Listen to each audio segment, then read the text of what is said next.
Hey guys, welcome back. This is Jeremy. Well, this year, 2021, actually marks the 100th anniversary of the founding of the Communist Party of China. So, frankly speaking, I'm from here, Beijing, born and raised. I can sense this sort of atmosphere of people celebrating this very special centenary. And under the leadership of the party, China has gone through tremendous changes in the past 100 years. So today, I'm actually here at the Haidian Art Museum to discover some of the traditional Chinese paintings or art pieces that I'm not really familiar of. And honestly speaking, I'm no expert of any sort of painting either. So I don't know what's going to happen though. Correct me if I'm wrong. So without further ado, let's just do it.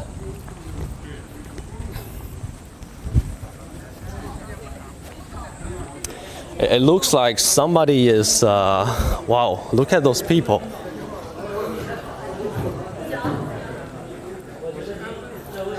Okay. There are just so many people in this place. It looks like an exhibition just being held shortly before I got here. Okay. Here you go. Wow. This is actually my first time to be visiting one of those places in Beijing because I'm not really a painter, but wow, look at this. So I'm wondering who's the author. It feels like the author should be here. So as you guys can see, there are 3 layers for this piece of art. So I did history when I was in primary school. For the bottom part, it looks like there's a boat. And yeah, what do you guys think about the boat? Leave a comment down below. What do you think? What do you guys think this is? And look at this. This zigzagging sort of like armed forces or armed groups. They're just going from grassland to snowy mountains and to the top. And this very special construction thing in the middle. And yeah, at the top, there's this very golden tower.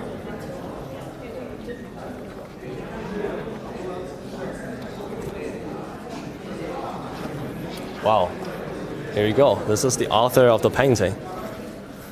你好. 你好. Hey, hello. Hi. So you're the painter, or you're the author of this very special painting. Let's just talk a bit to our audiences. Yeah, they want to know more about the painting for this one. Okay. So first question, basically, what's this painting all about? It's just about the early stages of the Chinese Communist Party. Mm-hmm.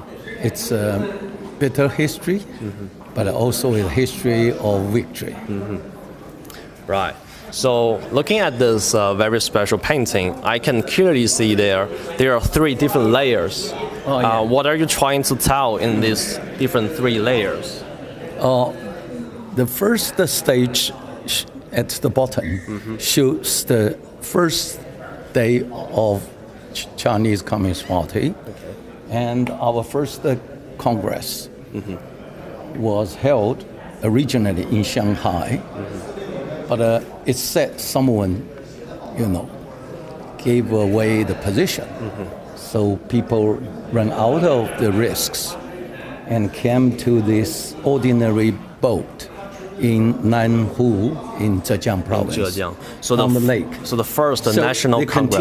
continued the meeting Okay. over there. Okay. And that meeting gave the birth of the Chinese Communist Party. Wow. So I put a traditional red light touch upon the boat and the trees. In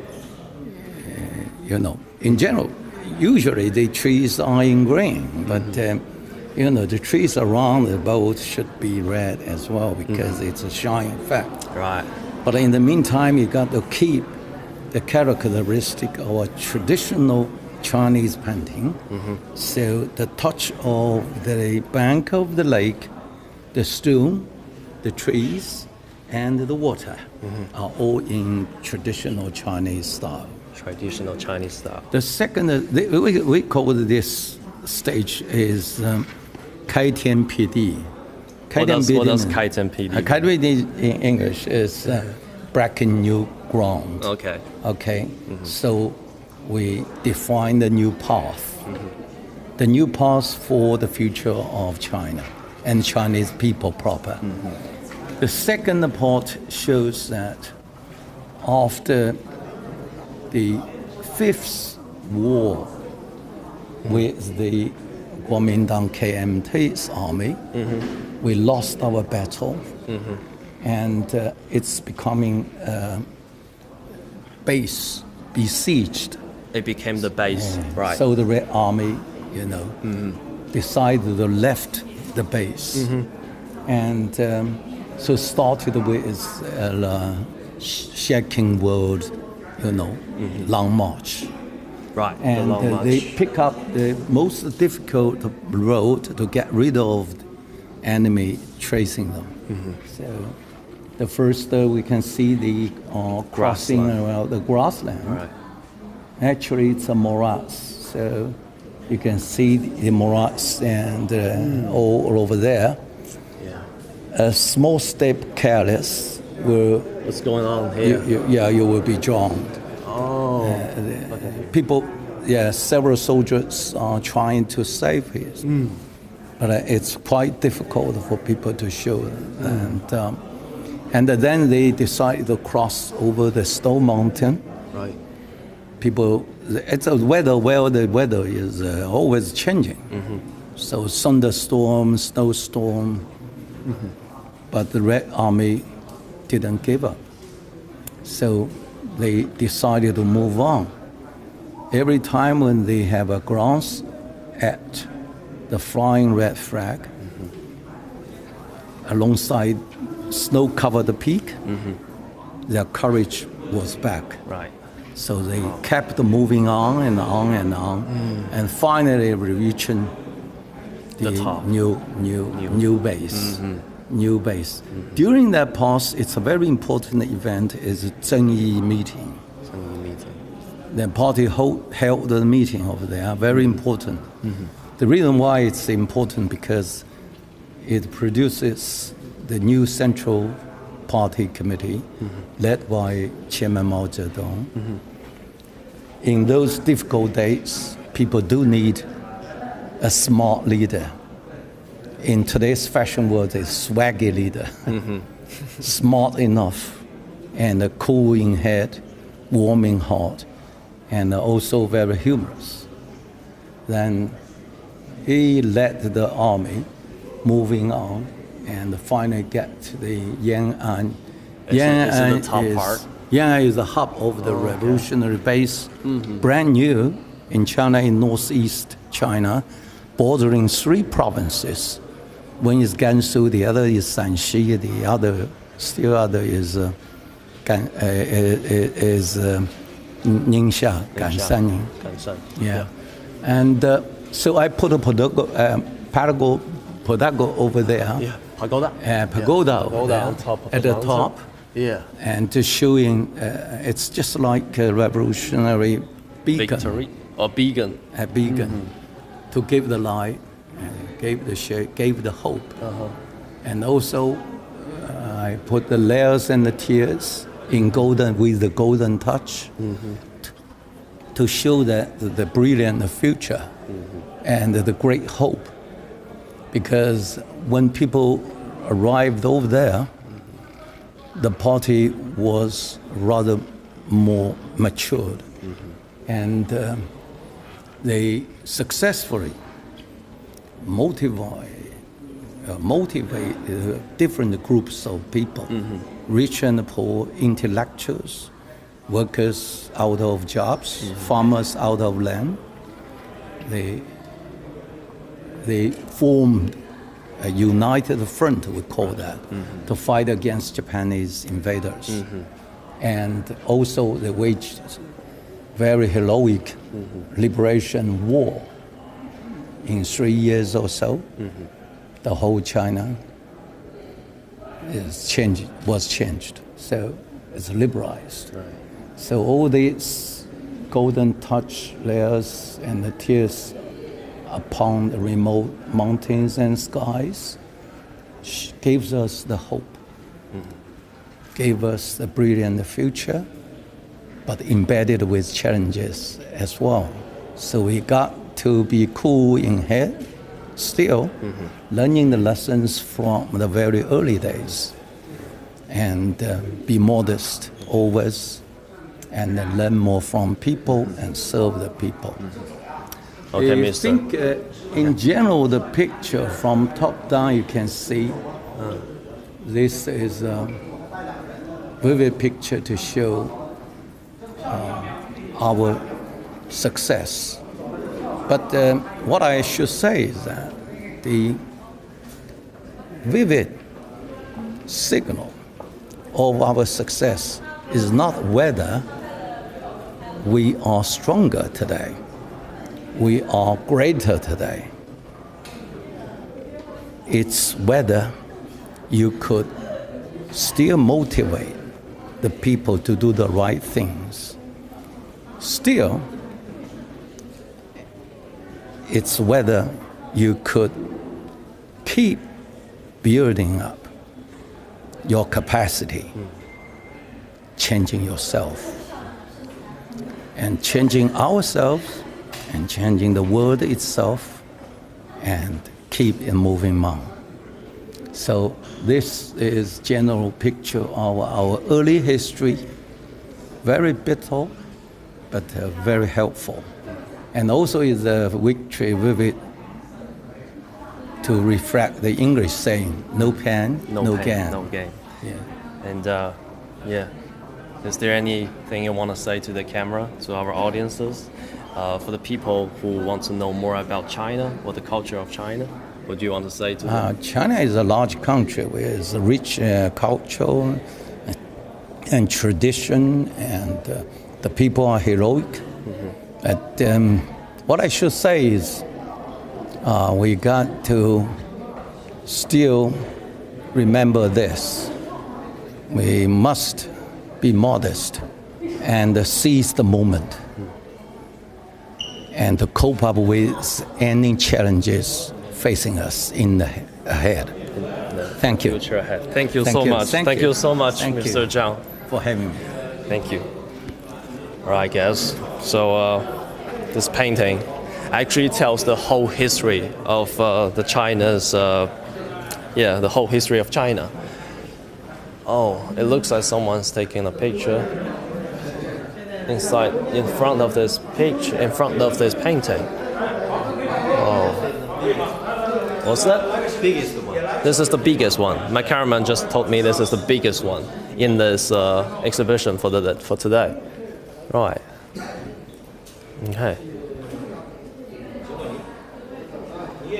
It looks like there are some pine trees on the mountains.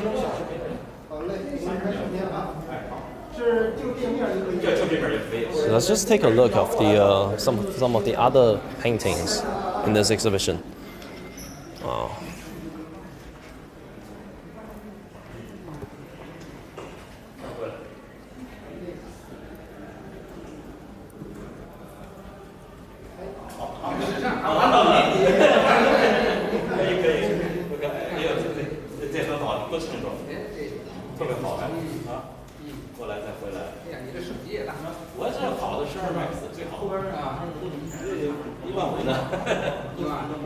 Okay. Yeah. Okay. So this is actually the author of this. This is the biggest painting in this exhibition. So 您好，我想问您一下，咱们这幅画为什么是6个人画的？这好像跟所有的这个画作都不太一样。对，可能这种中国人这个书画的也是一个创作的方式。我不知道大家可能有了解，比如说书法，就是兰亭雅集，就是中国人，就是他记载的就是一只雅集。中国人经常有这种雅集的这种传统，尤其是文人。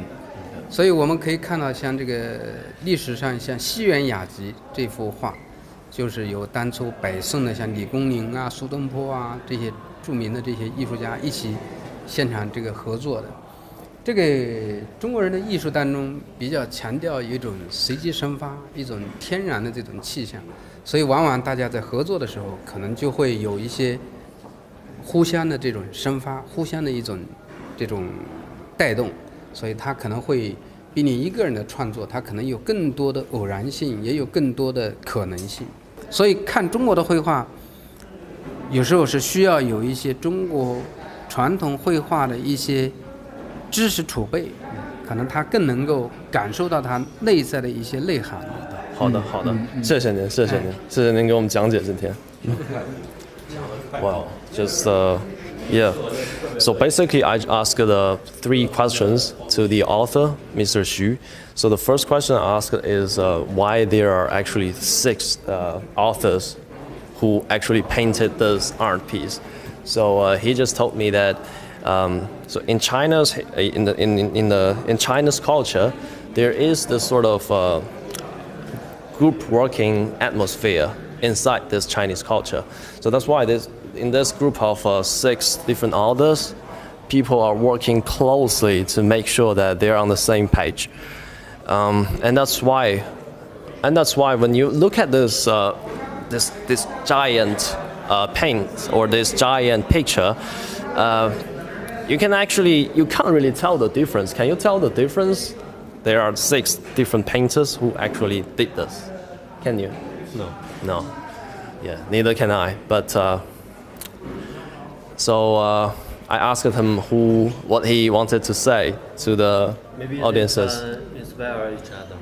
Yeah, and also like when they were creating this art piece all together, the 6 people, they can inspire each other from the process.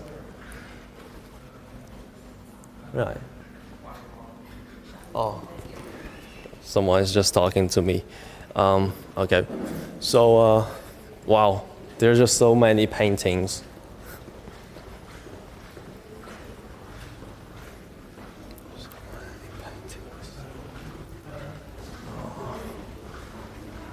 Wow. So in this little unit, what's your favorite paint? What's your favorite pieces? Maybe the middle one. The middle, the one in the middle. Okay. Wow, there's just so many colors. It's really different than the others. This green, red, blue. Ah, that's not blue. That's black and brown. Wow. So the name of this painting is 祁连深处. It basically means it doesn't mean the forest. It's a forest, but There is a mountain named 祁连山. so there's a mountain called 祁连 Mountain, and this basically is the 祁连 Mountain. And then you can see there's someone. Are they cows or yeah, they're cows or buffaloes, I should say. Yeah. All right. It's very beautiful and it's really colorful as well. Let's keep going.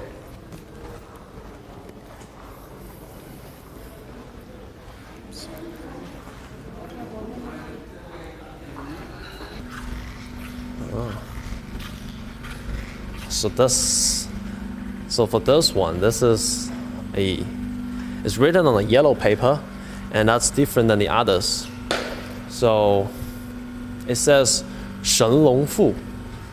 您好，秦老师。你好。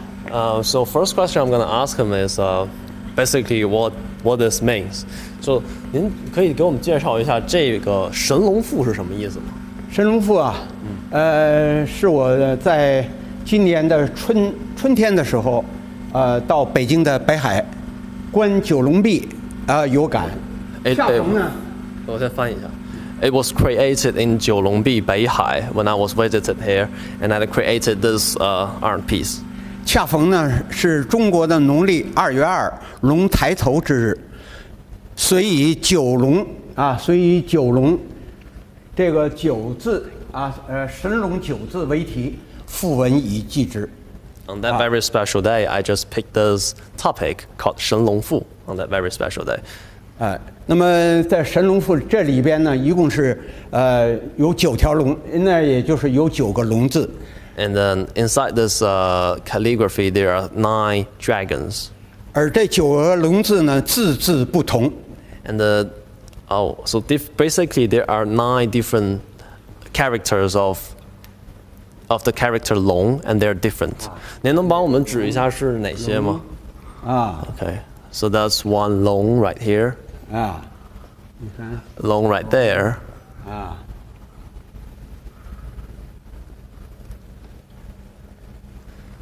龙 right here. 对。 It's difference. Yeah, like those longs are different.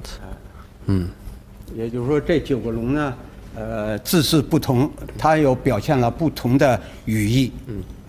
So those different 9 longs they mean differently. 然后我想问您一下，就是我听说您也学过武功，然后您觉得武功对于就是武术对于书法来讲，他们俩之间的关系是什么 ？So I'm just gonna ask him what's the relationship between Chinese Kung Fu and Chinese calligraphy. 我是从事于这个武术教学的专业工作者。那么 I'm actually a professional teacher of the Chinese traditional Kung Fu. 那么在这个文章里边呢，你比如“龙系炎黄根”这几个字，大家看出来它就非常有力量。So those 4 different characters, they mean differently. 而且这里面粗细不同，用笔不同。The size or the writing style of those 4 characters is also different. 我们都知道，这个两汉时期的隶书最讲究的就是蚕头燕尾。你继续。就是您比如说，我知道您会武功啊，您今天能给我们的观众就是展示一下您的武术，或者只是摆几个 pose 都可以。这个我可以给你们做几个动作。好，谢谢您。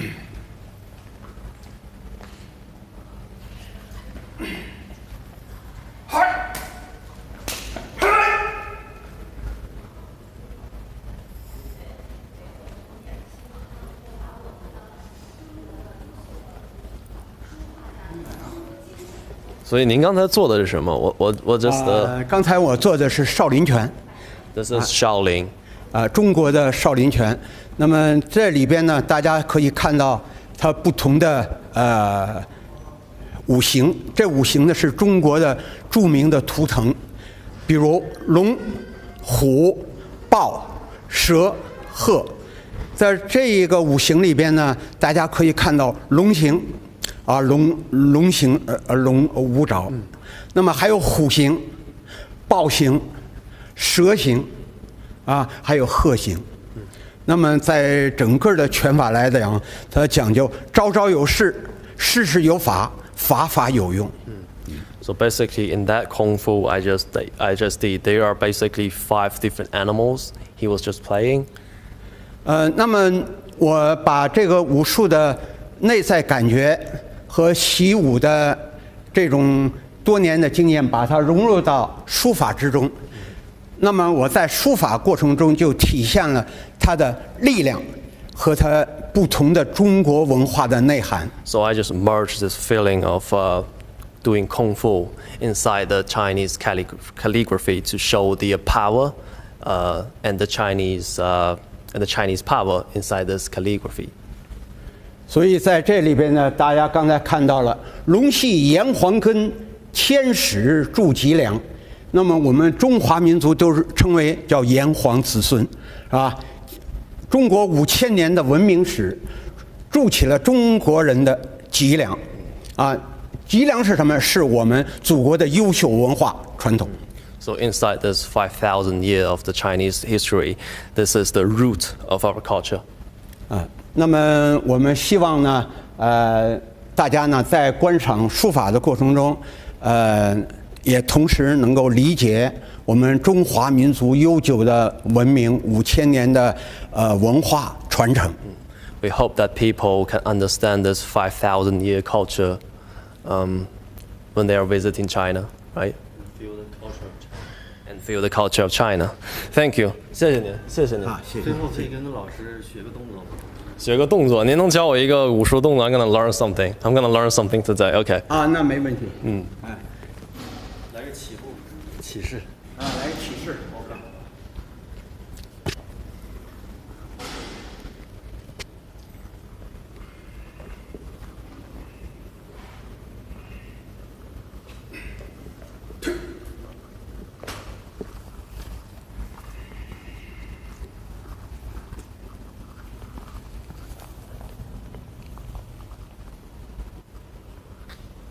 好，这就是少林拳的最基本的礼节，抱拳、合十这都是它的最基本的礼节。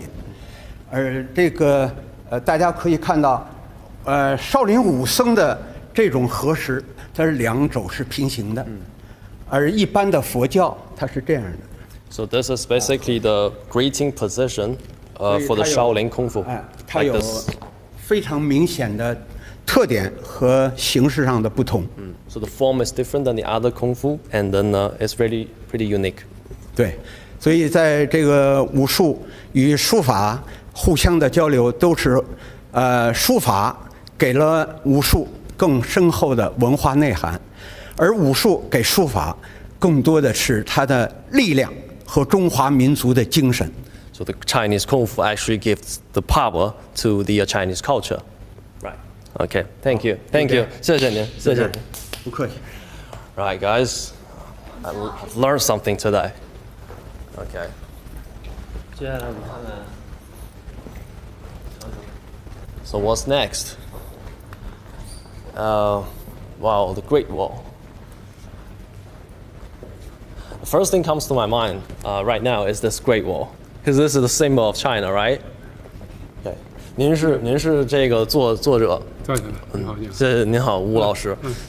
首先第一个问题啊，您为什么要画长城 ？So first question I'm gonna ask him is why he actually drew or picked the Great Wall as the topic. 因为长城啊，最能代表我们中华民族的一个特征。Because the reason is simple. The Great Wall is the symbol of China. 因为当时在古代的时候，它是叫万里长城，从嘉峪关到山海关。这个万里长城的当时的作用呢，其实是抵御外族的侵略。但是实际上现在呢，它作为一个人类文明呢，矗立在那个地方了。我们以这样的一个形式来表达我们中华民族延绵不断。So the reason we were building a Great Wall wasn't to attack, was to protect, and that's the difference than the other sort of walls. 您继续。因为长城呢，现在它作为一种文物，作为一种世界的遗迹流传在这个地方，所以我们在这个庆祝中国共产党100周年这个日子里头，我们进行了红色之旅，所以就说要把中国最英雄的民族、英雄的人民表现出来。我认为用这个古柏和长城最能体现我们这个民族的文化特征。So I think this the Great Wall is the perfect symbol to represent this unique to represent this unique idea when we're celebrating this very special centenary of the founding of the Communist Party of China. 然后下面我想问您一个问题，就是您看画了这个长城了，对于这些他没来过中国，或者说还想对中国有一些发现的这些探索的朋友们，您想对他说什么呢？What is he gonna say to the people who actually never been to China or who want to know more about China? What does he want to say? 我想这个外国的朋友，欢迎你们到中国来，因为没有来过的中国，你们不了解中国的现状和现在的文化状态和这个日益变化的这种经济发展。所以一般我去国外以后，发现他们还认为我们是长辫子，我们还生活在古代的这个状态，其实远远已经不是这样的了。So basically. please come to China to see the real China, because China is changing. China is changing tremendously. So basically, if you want to know more about the most authentic insides of China, please come. 所以欢迎大家到中国来走走看一看，才能够体现我们这个民族中华民族5000年延绵不断的文化这个发展和现在的当下的这个中国人的这种科技发展和人民生活水平的状态。So welcome to China to enjoy this very different, changing country, and also the scientifically, China is changing a lot in this scientific industry as well. 谢谢您，谢谢您，吴老师，谢谢您。So okay, that's the about the Great Wall. Oh, it looks like we're at the end of the visiting today. Which one was your favorite, cameraman? Everyone. Everything is your favorite. I told you I'm not really a painter, or I'm not really a guy who understands painting. But yeah.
Well, that's the end of the visiting today. So which one is your favorite? Please leave a comment down below. Let me know which one is your favorite. And yeah, thank you guys for watching. If you want to know more about the Chinese culture and the authentic insight of Beijing, make sure to follow us on social media. Thank you for watching. I'm Jeremy, and I will see you in the next time.